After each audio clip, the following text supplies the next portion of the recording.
Hey YouTube, welcome to another episode of News in 2 Minutes, bringing you the news that you need to know every day. Let's begin. A Vatican official has been arrested in Italy for attempting to bring an unclaimed $26 million into the country. The Monsignor reportedly worked with an Italian Secret Service agent who was also arrested as corruption continues to fester within the community. Residents in Egypt spent the week preparing for massive protests that will be held throughout the weekend by demonstrators hoping to remove President Morsi from power and calling for a second revolution. Food and gas shortages paralleled what many Americans would see during a local crisis, as Egyptians brace for the largest protest that the country has seen since nationwide unrest broke out in 2011.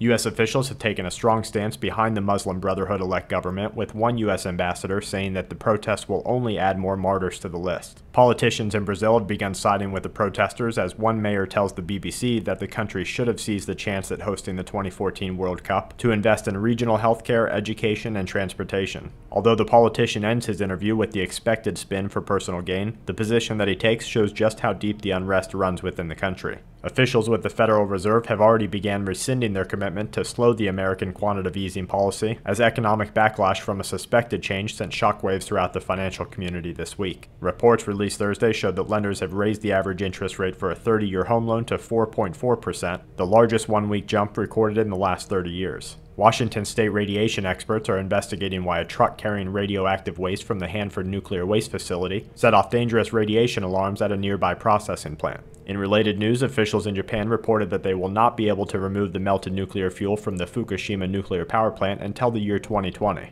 The Tokyo Electric Power Company said in a statement that their only choice over the next 7 years is to continue circulating seawater over the melted nuclear fuel and recycling it back into the ocean when necessary. Reactor number 3 contains the highly lethal mixture of uranium-plutonium fuel that some nuclear experts suggest could be causing catastrophic damage to the world's oceans. And to wrap things up, a former high-ranking military official has been accused of leaking classified information regarding the StuNet virus. Earth has received an interplanetary shockwave from a recent CME, and starting this weekend we'll begin posting 2-minute news videos that dive deeper into specific topics, and we'll post an evening edition of News in 2 Minutes when worldwide events call for it.